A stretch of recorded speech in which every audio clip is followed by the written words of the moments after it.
certain things they could get away with when that type of thing was normal that they can't get away with now. The same thing not only goes with policy, it goes with entertainment. My favorite cartoon, one of them all time, is Tom and Jerry. This is Mammy Two Shoes. Mammy Two Shoes, you never saw her except for a couple of times above the knees. She was always the one yelling at Thomas the cat for what he was doing. She was voiced by Lillian Randolph, a great radio actress. But here's the interesting thing. White entertainers create white entertainment. They carve out a black role, and the black role that they saw fit was to play this stereotypical black woman. That lasted up until in the early 50s. Then huge protest broke out, and they said, you know what, we don't want to be portrayed like that anymore. And to this day, if you want to watch Tom and Jerry, you go home, you want to watch it on Netflix, you want to watch it on Amazon, this comes up on the screen. It says, what you're about to watch contains some racial stereotypes. They were wrong then, and they're wrong now. They were commonplace. We don't want to edit her out because that will make it like it never happened. We're going to put her in, but know that we know there's something wrong with this. Now, we don't have Mammy Two Shoes today. You can't get away with it. Nobody would put it out there. But we do have black people that get on the radio every day in white-owned companies, white-owned stations with white-owned sponsors that play the role of hypersexualized, hypercriminalized male. I asked these advertisers, I say, I've got hundreds of songs a day that celebrate killing animals. Will you put them on your station? They said, no. I got hundreds of songs a day that talk about assaulting women and abusing kids. Would you put them on your station? They said, no. I said, I got hundreds of songs a day that talk about murdering blacks. Would you put them on your stations? They said, well, that depends. Depends on what? Who it's done by and who it's branded for. Because if we can get black folks to sing about it, we can brand it for our youngest black audiences, I think there's money to be made. I think there's American appetites to see these people that way. I said, how can you say that? They said, well, look, it's what these artists know. It's what they, black people, create. It's, matter of fact, our surveys say it's what they want to hear, which speaks of a sickness. How do we live in a society where somebody says, you know what, I'm inspired to write a song that celebrates murdering another person. And then a person says, I'd like to put that on my station. Another person said, I'd like to pay for it. And then there's people out here in the audience that go, I'd love to hear it, as long as it's black guys. Because even white people buy rap music, buy this type of stuff, because we know that when we want to hear about killing each other, we know who to turn to for that type of inspiration.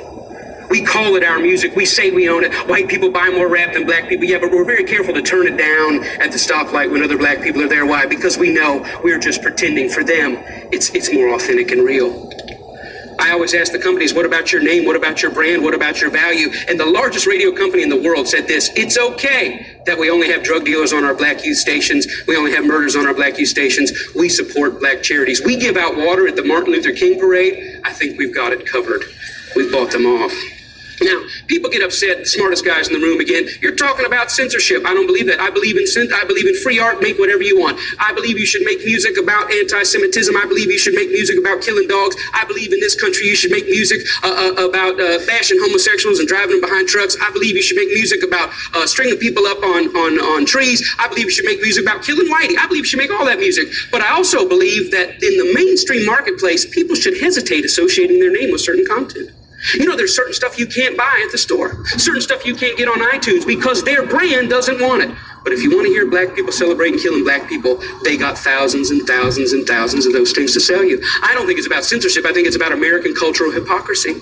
Because here's the truth. These black entertainers, they can't sing just about anything. There's some stuff that'll get them fired, and they get dropped, and they get fired, and they get slapped on the wrist, and they get disciplined all the time. Why? Because sometimes they step over the bounds.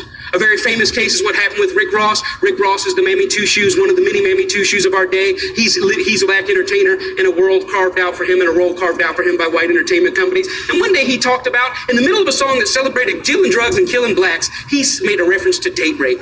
And when he made that reference to date rape, that set social media on fire. That got 100,000 petitions in 24 hours. Hey, buddy, date rape is no joke.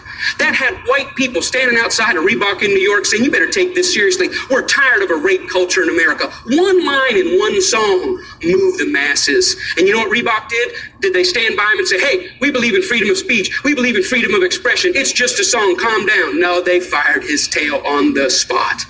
The president came out and said, this goes against our high standards. He's gone against the values of our brand. Shame on Rick Ross. We're disappointed. He doesn't know how serious date rape is.